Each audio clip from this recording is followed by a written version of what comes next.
What up, you guys? Welcome back to another video. As you can see, we got the Tacoma in the driveway. Obviously, I'm not hitting the trail today. I'll be doing maintenance on the truck since I haven't done it yet.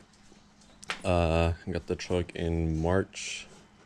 I think it was March 4th of this year, 2024. And it is a higher mileage truck. I got it with 127,000 miles. So we're going to be doing the tune-up on it. Going to be putting in thicker oil, 5W30 instead of, I believe it's 0W20 or 0W30. Well, it doesn't say that I would have said, but yeah, we're going to be putting 5W30, a little bit thicker for higher mileage, obviously. We're going to be doing the cabin air filter, also the intake filter, spark plugs, and I also ordered this oil filter housing from Amazon. Instead of the plastic one, it's the metal one. So, all the way from Toyota, as you can see. Part number is right there. And yeah, tools you're going to be needing, obviously, spark plug sockets, oil filter, I guess you could say socket. I think the skid plate is either, I think they're 12mm bolts. There's 4 bolts. Probably record a little bit on my phone too, just to show you guys. But yeah, so I got my torque wrench, regular ratchet, impact, basics. But yeah, start doing the tune-up. Alright guys, so like I said, there's gonna be 4 12mm bolts, one right here, one right there, 2 in the back, and then your oil drain plug bolt is a 14mm, and then that's where the oil filter housing is. And yeah, I'm just gonna drain the oil now. And then once I do that, get the filter out, put the new one in, and then we'll move up to the spark plugs. Alright guys, just got the last bits of the oil dripping out. Just want to clean up the area. That's what I usually do.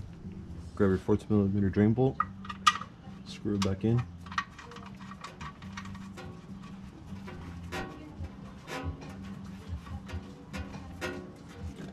And the torque spec for the drain bolt is 30 foot-pounds, so that's what we're going to be torquing it to.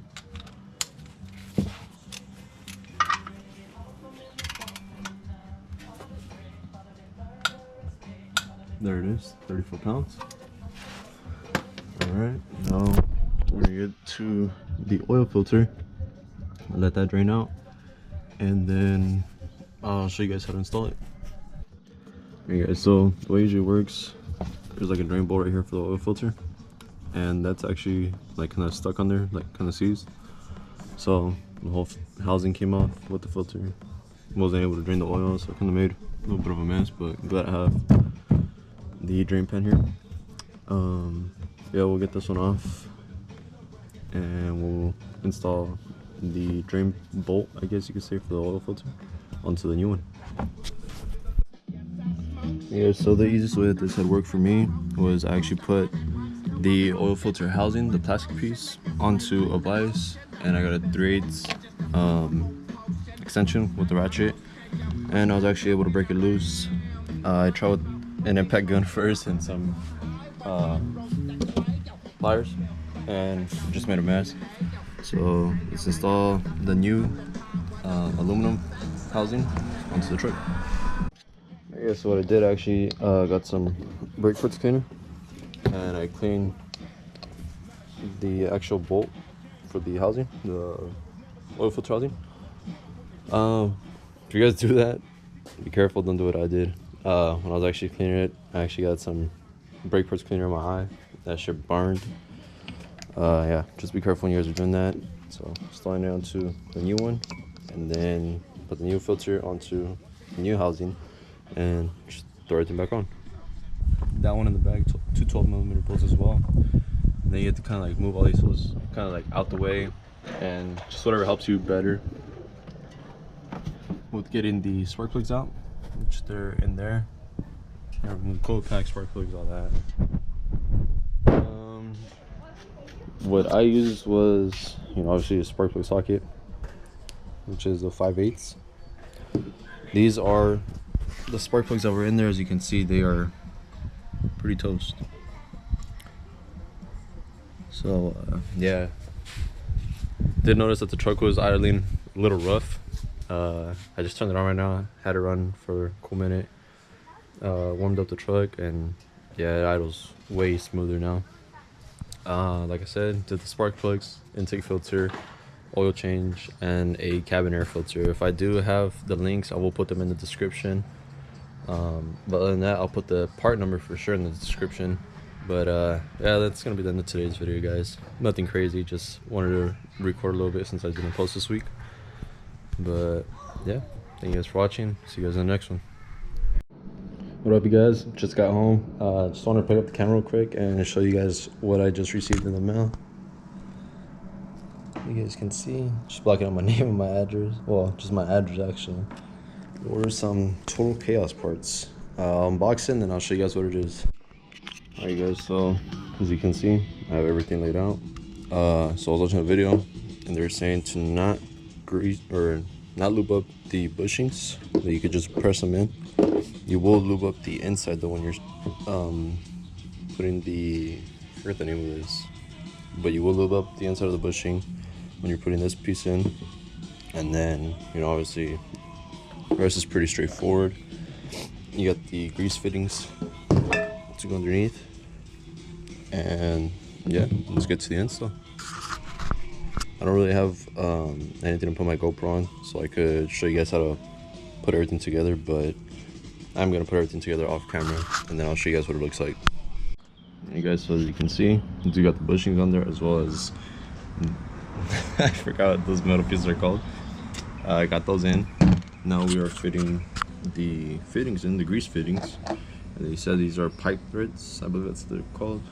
It's gonna be a 10mm opening wrench, and you're just gonna basically make it snug. You don't want to over tighten it, because you over tighten it, you're gonna fuck up the threads. So once I install these, then we can get to jacking up the Tacoma and do the install. Alright, so as you guys can see, I do have the Tacoma jacked up in the air. So they say you need to remove these little plastic guards. You need to take those off. There's just 4 clips that hold each one of them in. 5 for this one, 4 for this one, I believe. And then I believe this is a 17 and then 2 19s on top.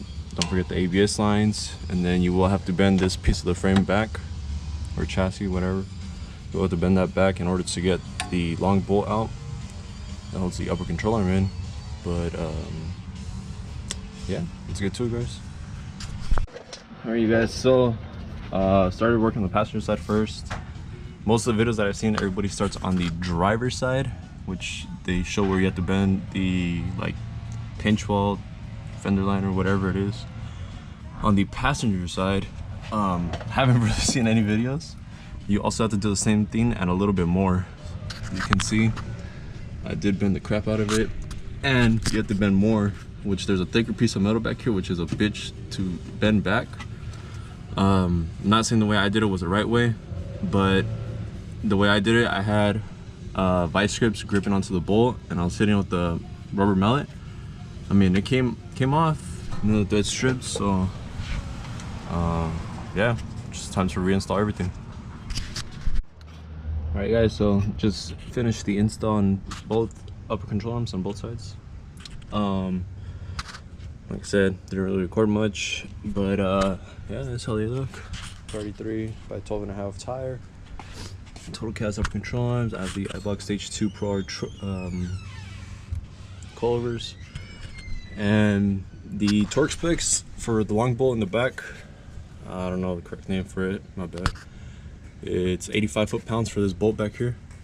For the upper control arm to the spindle, it's 81 foot-pounds, and then for the end links to the spindle, that's 41 foot-pounds.